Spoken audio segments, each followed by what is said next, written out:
Hello and welcome back to WordsWant Wisdom. I am delighted to introduce Katy Little. Katy is the creator and owner of Sunflower Circle NI, and she has recently just opened her doors to the public on the 1st of September.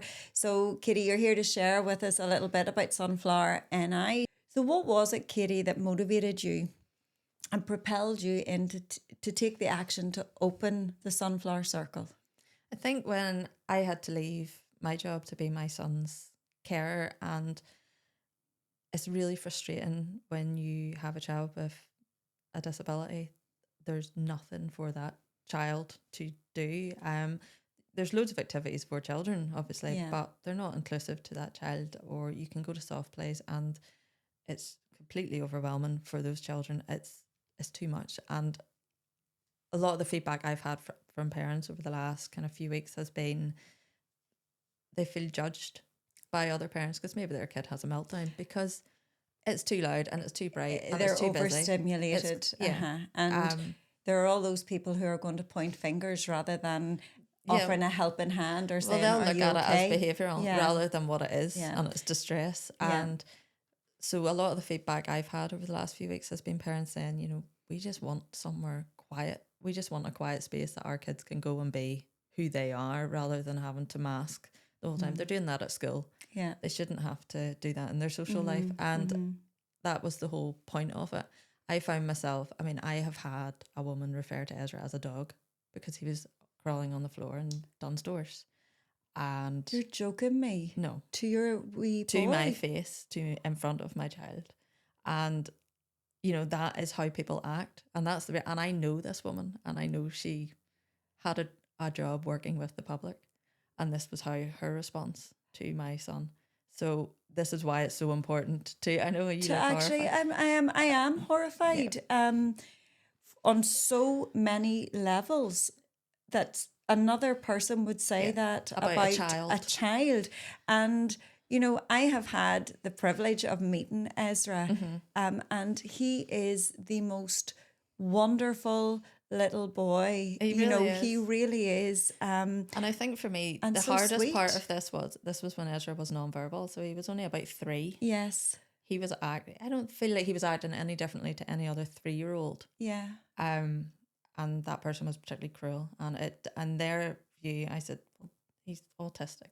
Like he's sitting there quietly. He's not hurting anybody because he's in a shop with bright lights. Yes. He's just sitting there. Yeah. It doesn't matter. I have this and this. You know, and I was thinking, why are your needs more important than that child? And like that attitude is, but that is the attitude inhuman, you know, and but unfortunately that attitude is normal. And it's allowed to be because it's not corrected. Because people aren't educated. Yeah. Well, I suppose it's informed by ignorance, and that, you know. Well, that's it. And I think, I just think in Northern Ireland in general, we should be more aware that people are different. And I think especially with the history of this country, we do need to be aware that there are differences in people, and you still have to treat people as with respect. Yes, that's and it. No matter dignity, who you are. to respect the dignity of the human being. And that also goes right down. It doesn't matter what age the person is, whether it's from the very, very young to the very, very old and everything in between, you know. Yeah. Well, I think this is what a lot of people forget is that small child. Okay, my son at that time couldn't speak, but he could still hear everything. He could still understand. Ezra's comprehension skills are incredible. My goodness. And he could still understand everything. He will at some stage be an adult. So if he spends the next 18 years of people speaking to him or about him in that manner, how is he going to act as an adult? Absolutely. And that is the same for any other child. And just because a child is nonverbal does not mean they do not understand. You're 100% right. And children are sponges. They absorb everything. Yeah. You know, they really do. And those very early years are pivotal to their development, to learning how to interact with others and to learn about the world and the people within it. So that's an absolutely horrific anecdote. And unfortunately, that is normal. That is how, when I have spoken to other parents who have come to me, and this past week has been insane. The local special school had actually shared one of my events, and I have had people reaching out to me left, right, and center. I actually don't have the time in the day now to fit them all in, which is heartbreaking. And a lot of these parents are coming to me because they need one-to-one sessions Yeah. because their children aren't able to be around other children for whatever reason. And why is there nothing for those So kids? the demand is there. The demand is the there. need is there, and there's nothing there to kind of meet that. But the reason for this need is the judgment from others. yeah.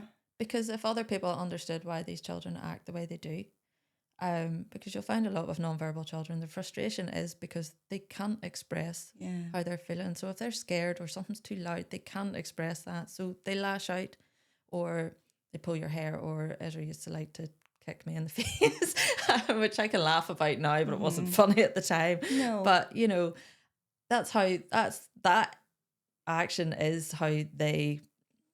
I'm trying to think of the kind of word. express and communicate. That is communication. Because leaving young people with special needs or additional needs aside, if you take just children, they have absolutely no say or control over where they're going, because obviously their parents are having to go to shops or whatever. And if they are, you know, a child, you know, who doesn't have those needs can behave in the same way if they're feeling overwhelmed. And I could behave that way. Yes, if I was you know, and many a you time don't have to be a child. No, you don't, and that's the thing. But there shouldn't be a judgment. There shouldn't be. You know, people have. You know, they're far too quick to criticize and to comment. And I think that whatever it is about the world today, people are so past remarkable, and Very they much forget that, you know, like we've all had children. I've had 2 children to bring up. And many a moment, you know, I had a red face in a shop because I felt the censure of the others there. And you're trying to manage a fractious child or an overtired child or an overstimulated child in a public setting. And there's hundreds of eyes on you. It's not fun. No. You add a child who's nonverbal and has no other way of communicating into the mix, and it becomes something very different. Because you're almost in that situation where you have to deal with the child, but shouting at that child is not how you're going to deal with that. That's just never going to work. But you also have to show that child that you will stand up for them. So you're having to speak out for your child to adults who should know better. Yeah. And then you are automatically tarred with the, oh, well, that's just one of those mothers. Yeah. And it's so there's judgment there. There's judgment, you know, because you're defending your own child. You cannot do right for doing wrong. Yeah. And it's hard. And so that is why I've set this up, because as much for the kids, because they need it, the parents need it. The support is there. The parents need somewhere to go. And to know that you're not alone. Like that's a huge thing, because sometimes you can feel very isolated and cut off from all of the other activities that parents like to do and to enjoy with their children. And I've advertised recently a Halloween. We're having a bouncy castle, and the girl from Energy to Burn, she's fantastic. She used to be a teacher. She's in the same position as me. Actually had to give up her job to care for her 2 children. She's actually got 4 children, but 2 of them are like mine. And you know, she's coming. She's very into movement and music, and it's all very energetic. And then Lisa from Tiny Toes is going to come, and she's doing some messy play. I'm going to do arts and crafts. So it's going to be a variety of something for everybody, but it's aimed towards those 10 children. It's so they have the same as what everybody else has. Okay. You know, you can go to all these big events, but it's too big. Yeah. You know. And maybe not enough awareness of kind of context, like lights and music and, you know, other children and all the rest. So this is quite bespoke. Yes. In that. I mean, anyone can come. It's completely inclusive. Yeah. But it will suit those children who need it. So tell us a little bit about what Sunflower Circle offers. You know, what does a day look like, or what kind of activities or events or support do you offer then? At the moment, we're doing group sessions, and they are running kind of Friday, Saturday, Sunday. Hoping to do some outdoor sessions, although over winter that will be more difficult. But we will do a few kind of before the evenings start to get darker. and they're going to be in a local park, which the council very kindly said we can use, because it has an enclosed sensory garden. Very good. So that's nice. So So you're able to use an existing space there. Yeah. Fantastic. And which is quite nice. And so we're going to go on a bear hunt hopefully next week, which will be lovely. Because I think Michael Rosen Day is coming up, so it all kind of fits. Yes. You know, and I don't think there's any parent out there that doesn't know that book. So No, we should all be able to. We should all be able to sing I think I can it. recite it still. Yeah. So there's quite a lot coming up. There's also the one-to-one sessions, which are mostly in community centres. Just again, because it's a community-based project, the council give us that for a discounted rate. Very so good. we're able to do that in community centres, which is nice. And hopefully I will be able to expand that a bit more over the next coming months. Birthday parties as well is another thing that will be starting probably within the next couple of months. Okay. So it'll be birthday parties for kids who maybe don't get the opportunity to have a big birthday party, because again, everything's so overwhelming and overstimulating. So this would be tailored for them, not Instagram and what looks good for other people. Do you know what's really striking me as you're talking there is that these are all kind of ordinary, nondescript activities and events that are key highlights in the life of any child. But it's when you look at it from a different perspective. If you have a child who has an additional need, that they can't access those things in the same way. And there's, you know, again, it's about perspective and education. Well, this is it. And it's the things that everybody else takes for granted. Like, I know I've spoken to you before about even children who are a bit older who can't use a toilet. Yes. Where do they go? Yeah. Because baby changing only holds up to, I think, 11 kilos. Where do their parents take those children? Yeah. If they need change, what do you do? So that parent's having to plan the whole day around, where can I go that would have changing places for my child, just in case. Who weighs more than the 11 kilos. Yeah, 11 kilos. I mean, Ezra is about 4.5 foot tall. And even though he's quite light, there's no way he would fit on a baby changing table, you know. So it's just... And these are small things that are not really, you know, wouldn't really cost a lot, you know, for the big places in society that we tend to go to, whether it's a shopping centre, a cinema, a bowling alley. There wouldn't be a huge financial cost to put in something that is accessible and would address. This is it. I mean, I think in the Fair Health Centre, they've done away with the baby changing kind of pull down table. It's now like a workbench with a cushion top on it. Yes. And that's ideal because anybody fits on that. Yeah. But that's a very simple, that's what I mean. It's a so very easy. simple change. That could be accommodated very, very easily.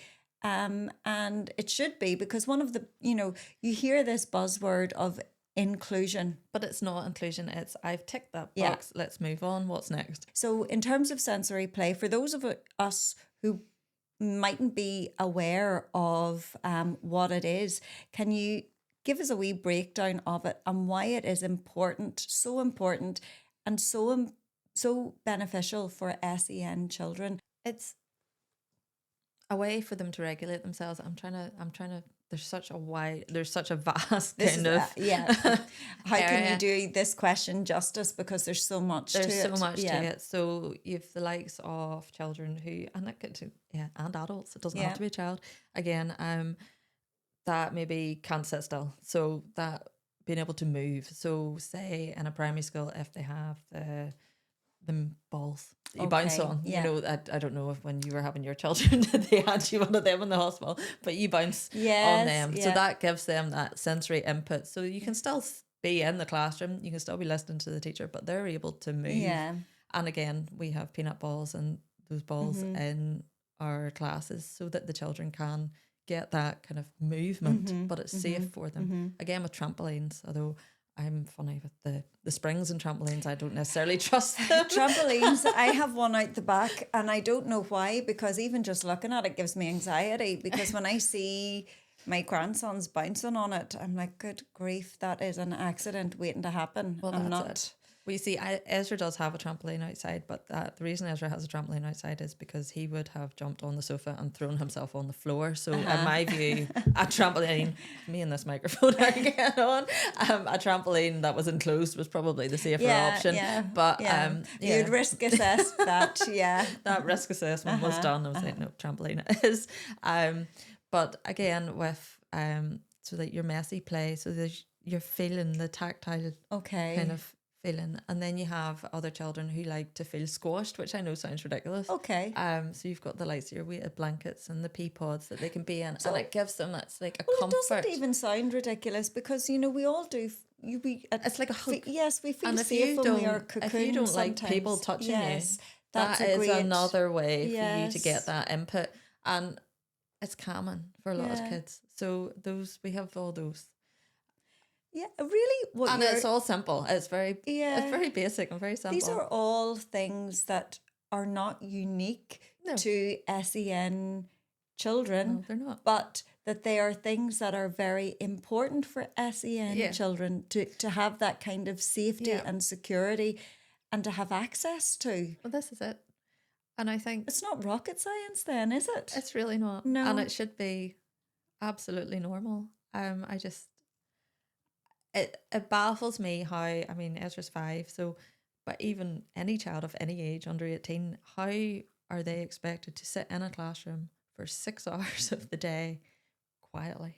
Can I That just does say not that sometimes, you know, compute to me. when I think about, like, obviously you and I have worked together in another life and we've both been in the classroom and I'm still there. When I think about even me as a teacher, You're walking around. I'm moving, you know, I'm active, Yeah. I'm moving, and just because I happen to be teacher and, you know, I have access to that, you know, I can kind of regulate if I need to get up and stretch, you know, I can do that. Children don't have the freedom to do that. It's like, what do you do? Get down. That's not my teaching style, by the way. I'm just giving an I example. can confirm that. Thank you. Thank you very much. That's really important. But yeah, you know, so it really is something that is just, it's nearly common sense. Yeah. And there's a word that you used there, and it's funny that you've used it because I was talking to an exam class yesterday in school, and whatever the conversation that had generated in the classroom, the word normal came up in relation to human beings. Yes, I've heard that. And I said to them, okay, let's talk about this word normal. Mm-hmm. If I gave you the homework, the task of going out to get a cardboard cutout of a normal human being, you would find it very difficult. What would you be going to look for? Because the connotation of that is that if you don't fit into that's abnormal. Yeah. And, you know, there's not one of us that in life who normal, you know, one person's normal is different from another person's, and, you know, difference is good. Yes. Well, I can honestly say I don't think I've ever been considered normal. No. So I don't. And would you want to be? You know, that's the thing, because that whole concept of normality is quite so boring. It's not only boring, but it's so restrictive and exclusive. Yeah. And in a world, particularly in the world of education, where we are celebrating difference, where we are being inclusive, how can we expect one size to fit all? It doesn't. It doesn't, and that isn't even anything to do with schools. That is just But the education system as a whole. You know, I'm not talking about a specific school, and I don't even think that it is something that is unique to the area that we live in. You know, in Ireland, I think it's a bigger picture in terms of the global. Yeah. Have you ever looked at Finland's schools? I have. I think Thinking of relocating anytime soon. I kind of feel like we're doing it wrong. Yeah, there are so many good working examples and models out there. Even China, if you look at their preschools, it's, you know, the kids are learning how to make their own food. They're, you know, They're not sitting at a table. No. And to me, it's just very why. And it does seem to go against, the curiosity and explorative nature of children. It really is. And then people wonder why kids get so angry and frustrated and as teenagers. And okay, there's hormones and stuff involved there, but they're being confined to this. But the world that we live in today is a much busier world. Yeah. And there's, I would hate to be growing up now. You see the pressure. No, I couldn't do it again. Of that young people face in the world today. I couldn't cope with that. No. It would just be horrific. It would be, for me, I just think, thank God I was in I found it hard enough at that time, but definitely not now. So I think that we also have to be mindful of that. And, there's a nice little segue there in terms of the examples that we were talking there about Finland and so on. In terms of your experience, would you have any real world examples of the positive impact that this has on sensory play, specifically for children with additional needs or SEN needs? Because a lot of people, perhaps through ignorance, might say that's nonsense. They mightn't have the information and they might say, prove it to me. Would you have any practical real world examples? Or yeah, I've got a lot. It depends on if you want early years or I can go right up to 18 if you want. I suppose for me, I've worked with kids a very long time ago when I worked with early years. But it was kind of when migration was happening. So with a lot of non-verbal children whose first language was not English. Okay. So any form of communication there was not existent at all. Did have one brilliant wee girl who was a year older than most of them who used to come up and translate because she could speak in their language and our language. Okay. So she was 3. And I was so okay. So the sensory for that would have been little pictures.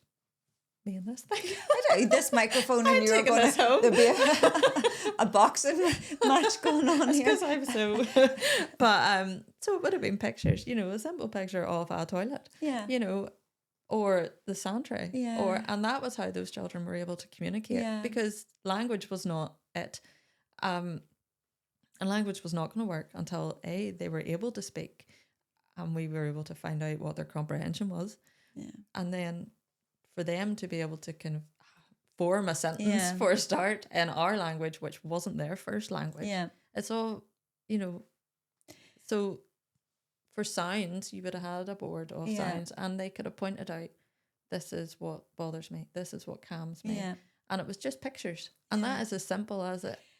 And when you think about it, again, communication is so much more than words. So through play, you're getting an honest reaction. You're getting an honest communication.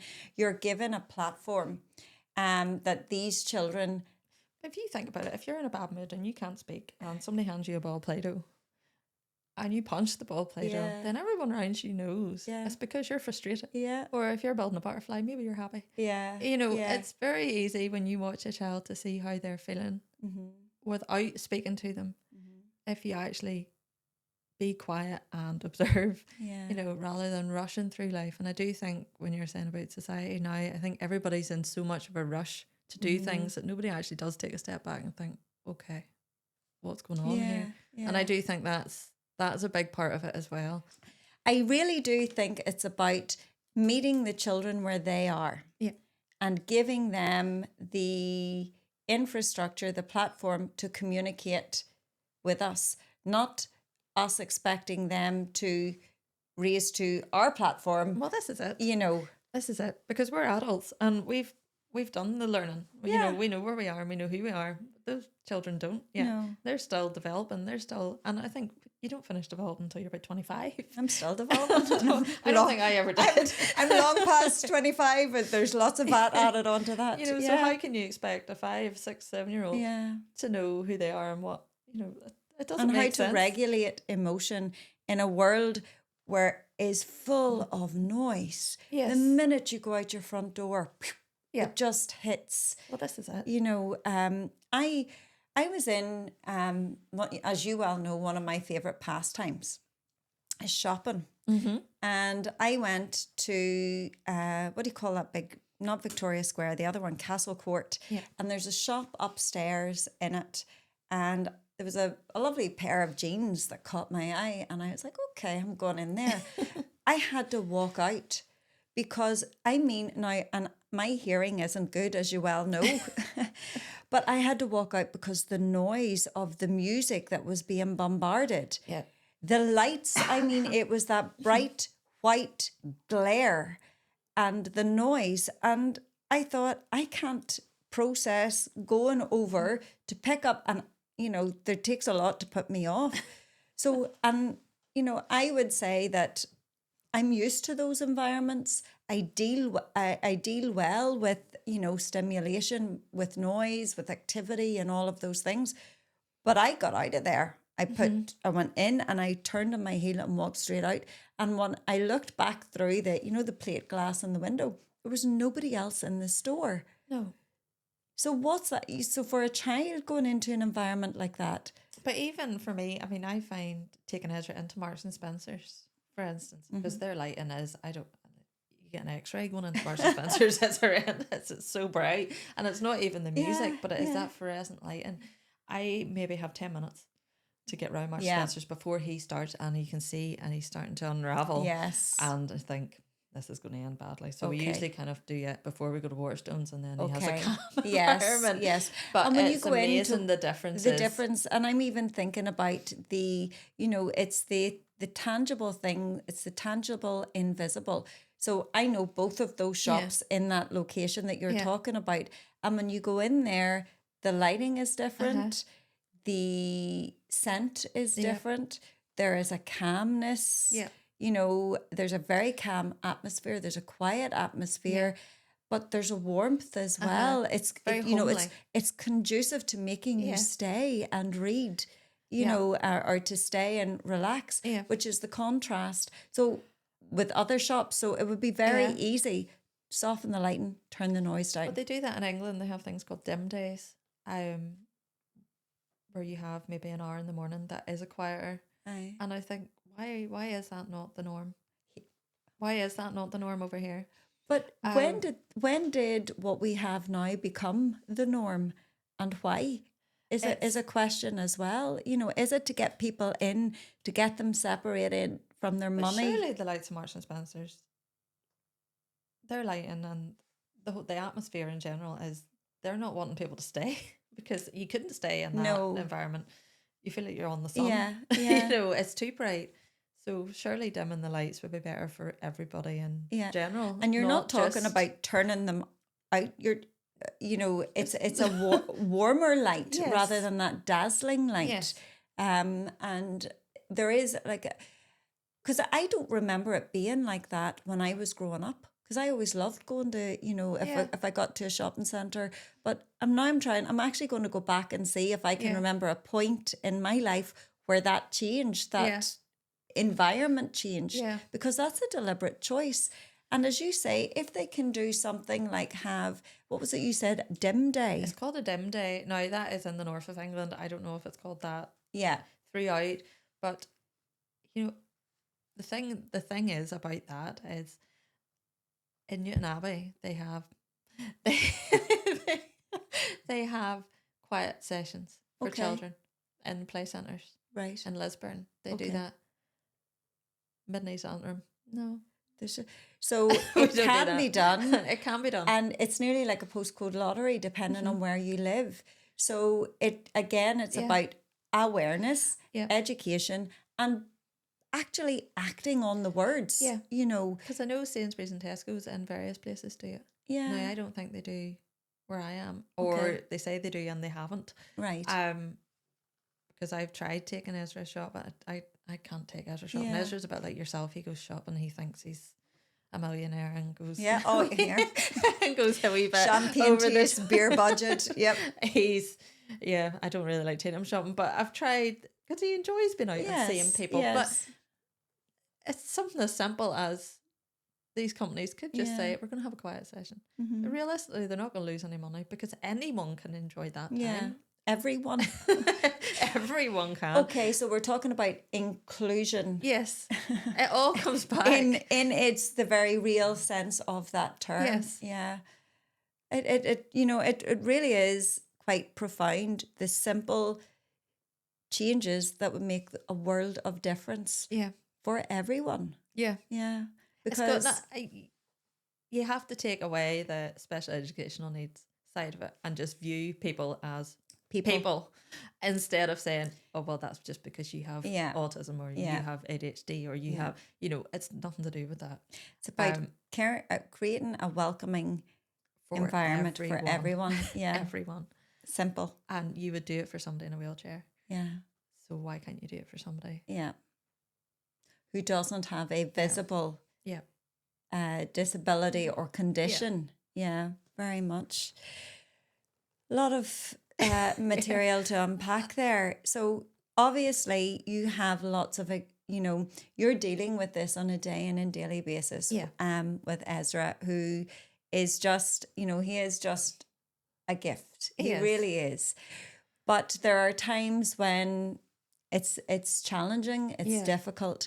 So would you have any practical advice for parents who may be struggling at home to support their child, who maybe is experiencing some of the things that you have outlined today? I think personally is reach out to somebody. I think is don't sit back and think people are going to judge me. People are going to think I'm a bad parent because my child won't behave when your child is behaving. They're just expressing themselves. Reach out to somebody who would understand. My personal experience in that would be health visitors. Okay. Generally are the people who get it. And your health visitors should follow you right through. Yeah. GPs as well, although they will really refer you on. Yeah. And I have found, for me personally, when it comes to dealing with behavioural issues, we'll use that word again, CAMS will not, as soon as that child has a diagnosis, CAMS aren't interested because they don't deal with. Mm-hmm. Okay.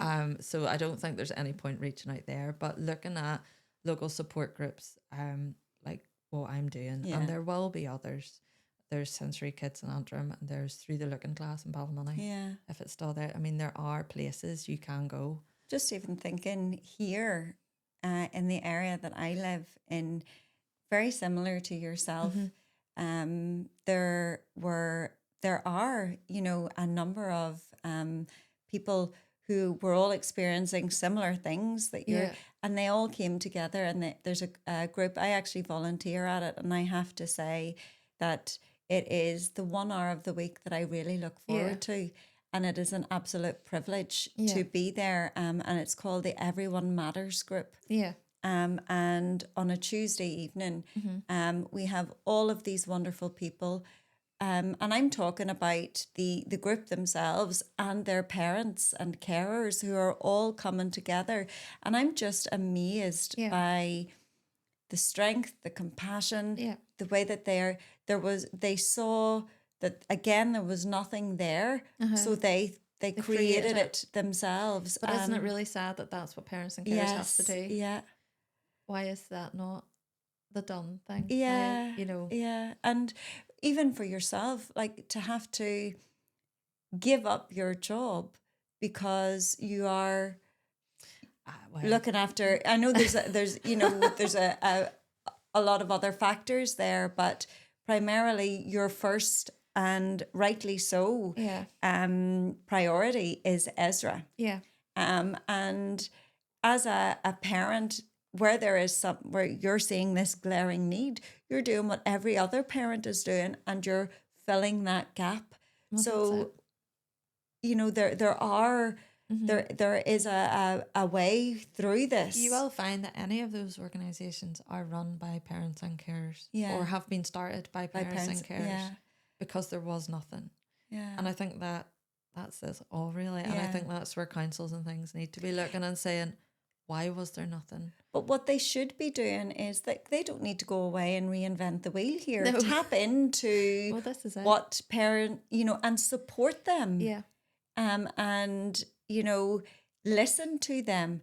And This is it. then for your policy, actually act on the informed Yeah. advice that you're being given from the experience of all of these people who are battling the things that, It shouldn't be a battle, though. no, it shouldn't be. It Yeah. shouldn't be. And But one thing I've said, and I must have said it about 3 times this week, and it frustrates the life out of me, when parents who have kids who have just started school, yes. how do you get a statement? Shout. That is how you get a Yeah. statement. You have to go in as if you are going to war, because Yeah. if you sit back quietly, you are never going to No, get they're anything. not. You have to be the most difficult person in the Yeah. room, and then you'll get what your child deserves And that and takes is so entitled much to. out of you Yeah. as well. And it's exhausting mentally, Mhm.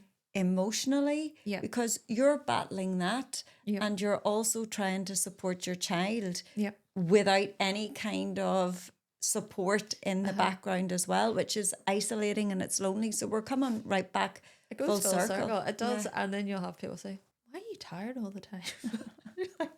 How long have you got?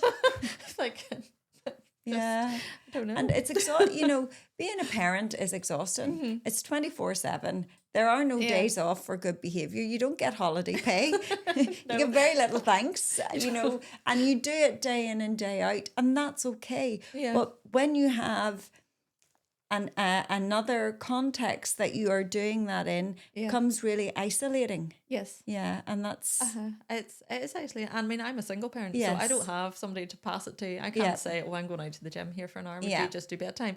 I don't get to do that. I'm I'm awake all the time.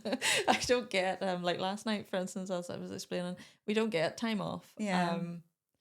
I have to be very, very aware that my son could get up in the middle of the night and just go for a walk down the street.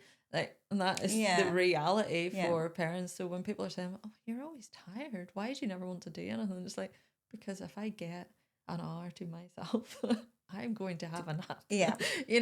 That's that's your gift. Yeah. that's how you want to That's- spend that very precious Yeah. hour. I don't Yeah. want to spend that hour listening to other people's drama. Yeah. I want to relax. I can- I yeah, just want to put I a duvet understand over that. my head Yep. to go to sleep.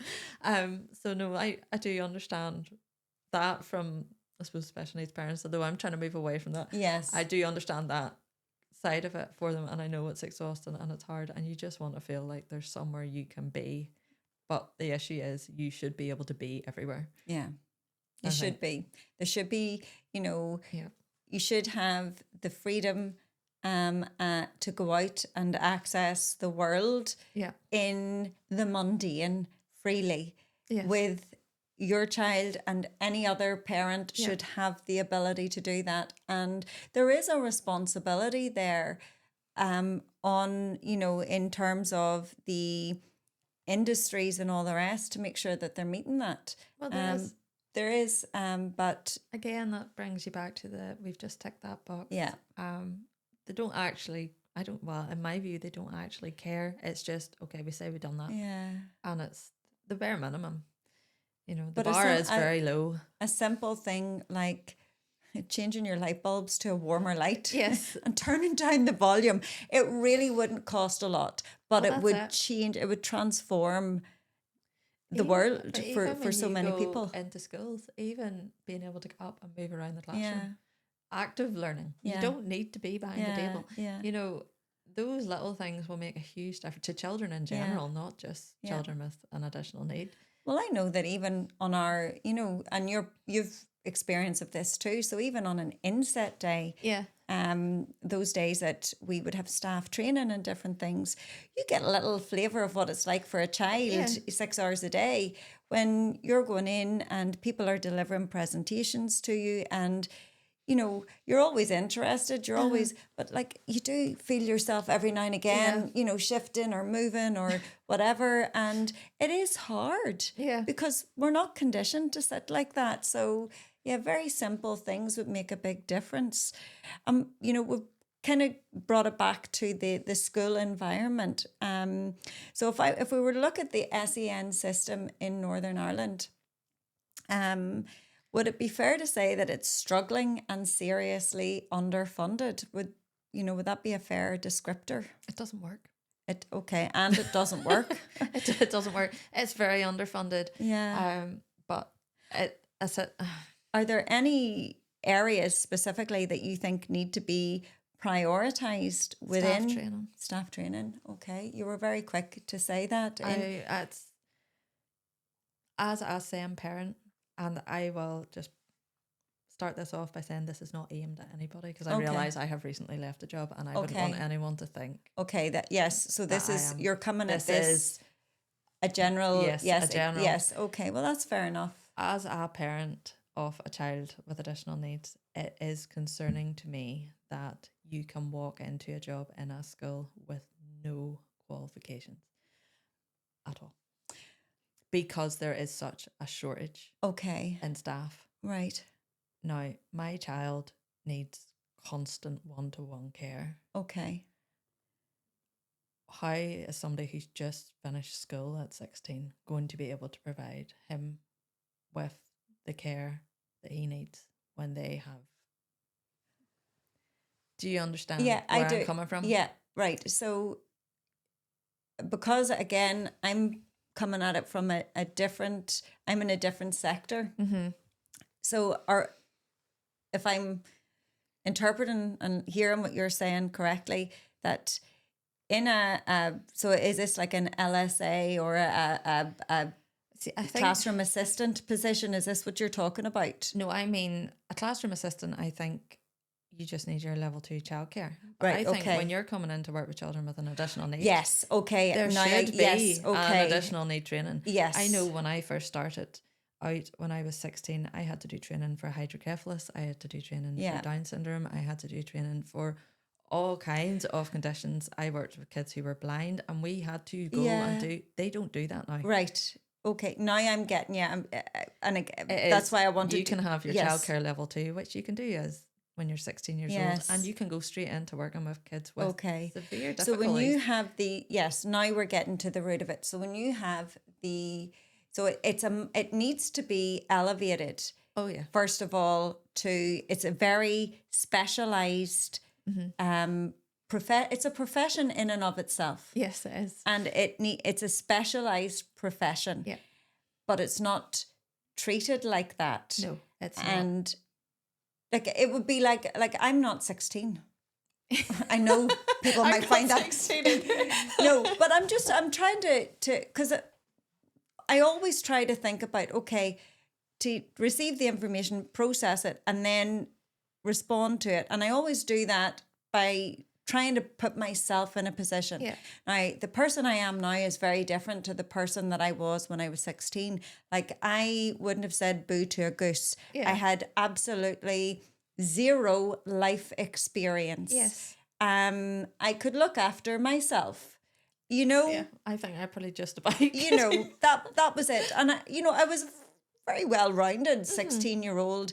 I wasn't wild or anything like that. I went to school, was very biddable, but I had absolutely no experience of life, beyond the little bubble that I lived in. And because why would I? Yeah. I was 16. You're still a child. I'm post 16 now. And then some, very much so.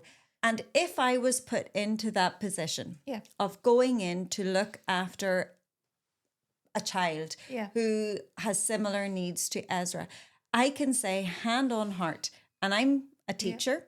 I've been qualified. I'm in into double digits, and decades now at this stage. I'm also a mummy, so I have experience. I have 2 really grown-up children, and I have 2 grandchildren. But I can say hand on heart, I have zero experience to meet the needs there. Yeah. So there's a huge discrepancy there. Oh, it is. Huge. It's huge. And I just, it baffles me, and it's worrying to me. It's worrying to me. Yeah. And that is actually something that I've never thought about before. No. But yourself, as you said to me, teachers get very limited training. Yeah.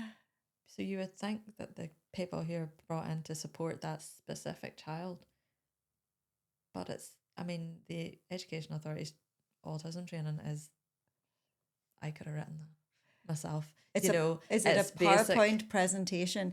But there is, like, if you know one child with autism, You know one you child know with one autism. child. You know, one child with autism is not the same as You another. cannot generalize No, it into no. one PowerPoint presentation. And that's the thing. Yeah. So you've actually, like, I'm actually quite shaken by what you've just said there, because I've never actually thought about it from that perspective. No. Because again, until you think about it, and number one, and that's something that I try to do. Yeah. Like, I am aware that being a teacher and working with children is an absolute privilege. Yes. And you couldn't do it if you didn't like working with children. Well, this is and it. you shouldn't do it if you don't like working with children. In my view, if you're only doing that job because it's a job, then you need to go somewhere else and do another job. That's the first thing. The other thing that I always kind of try to do, and we all have good days and bad days. We do, so I'm not saying that, I'm a perfect person or anything, but I am aware that each child in front of me is somebody's child. Well, this is it. Somebody loves them. Mm-hmm.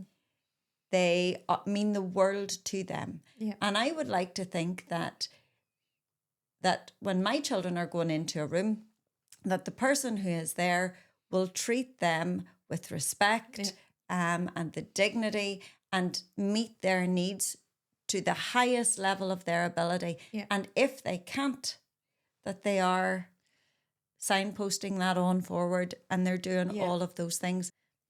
I think, again, it doesn't come down to schools. It comes down to the system as a whole, because it's not. And the system is a little microcosm of society. So if we can get it right, big picture society, the system will feed into that, or should feed into that. And it should happen organically at that stage. So these are big problems, big issues that need to be dealt with big picture, so that everything else feeds into that big picture can support that as well. My goodness me, I wasn't expecting this. I definitely early wasn't. in the morning. It is indeed. I'll have a lot of food for thought.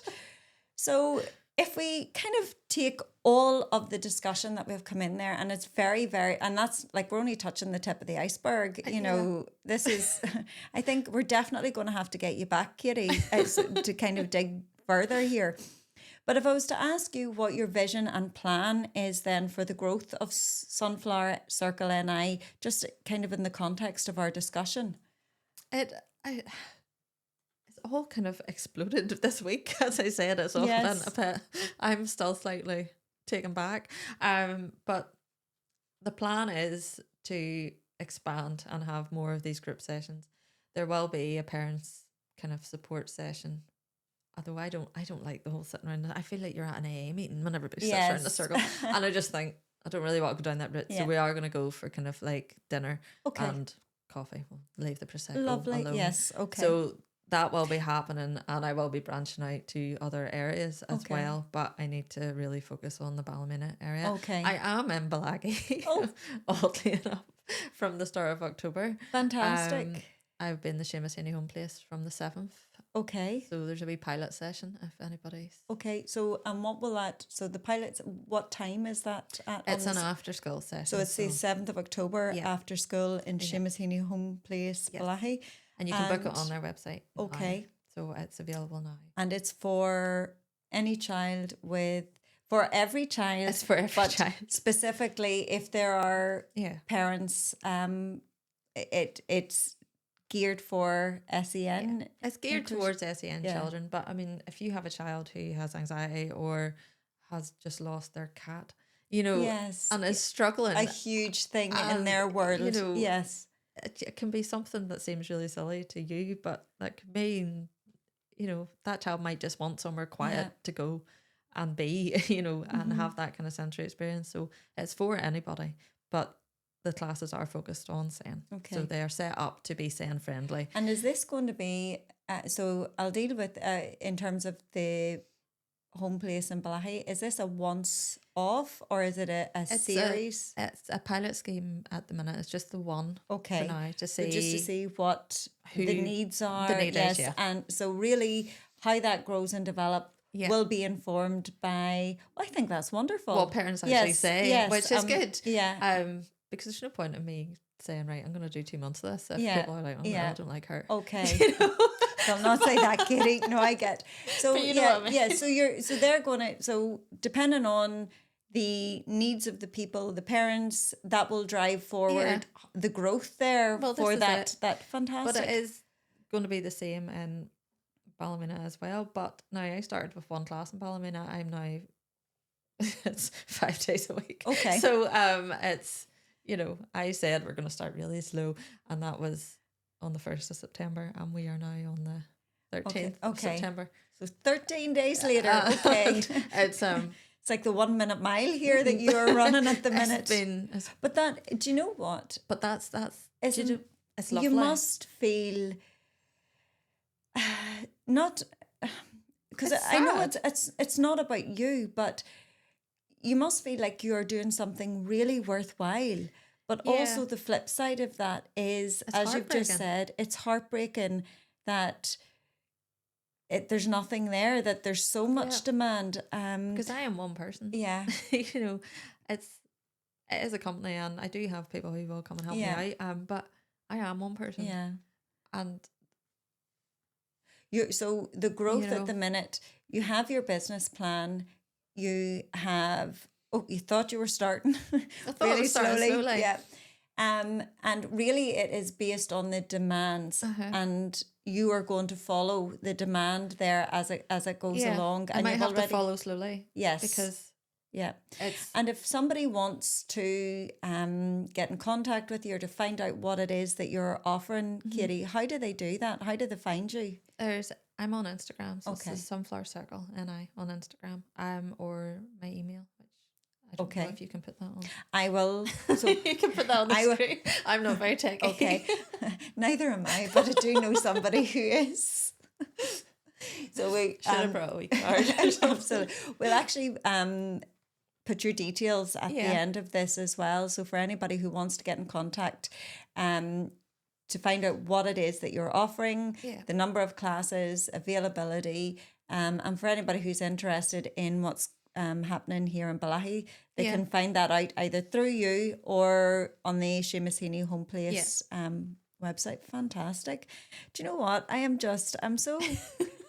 so thrilled for you, and I know that like you are so driven and you do so much and you have such experience, and I'm just delighted that you are like, there's no challenge too big for you here. I think I'm going to be everybody's worst nightmare probably for the next year. That's okay. I have had There's the not a council door that torture you're not this. knocking on. Yes. Do you know what? You know, you have to. They'll answer you, you know, and it's perseverance that's key. And, you know, perseverance what is has fueled by actually- passion. I have found is they're all like, yeah, no, that's great. We should 100% be doing that. So even the, which I don't know, throws me slightly. I was Okay. like, if you are so behind it, why was nobody doing it? Because there's nobody there. They need somebody You to know, lead it. well. They need, and you know, that's you. That's the path. And you know, you need somebody with strength, with courage, with vision, who will persevere, and most importantly, who has the passion for it. And you definitely do. Yeah. And that passion is a lived passion. It's Like, wonderful. I do love it. I do love my job.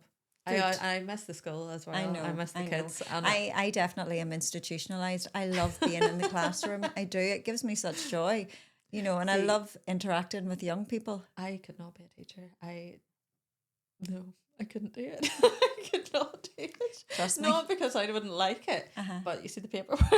I that know comes here with the teaching. paperwork. I just think, oh, Every teacher, teacher paperwork. We'll not, you know, we'll get sidetracked from this on this podcast if you get me started on paperwork and marking as well. Goodness, the joys.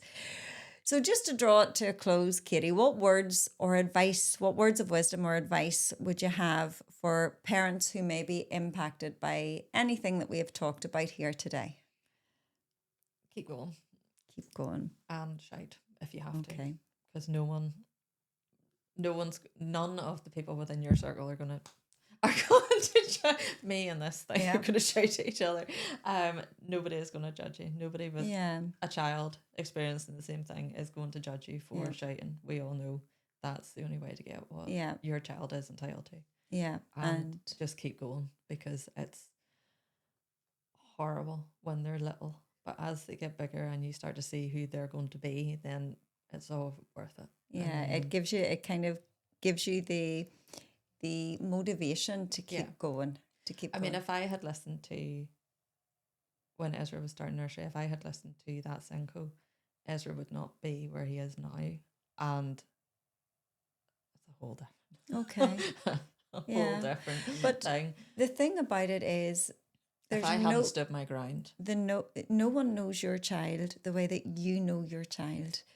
And I think that's something that is very, very fundamental, and you're going to fight, as every parent will fight, to protect and to get access for what their child needs. I think a lot of parents are scared of being that parent, the difficult parent, and just be the difficult parent.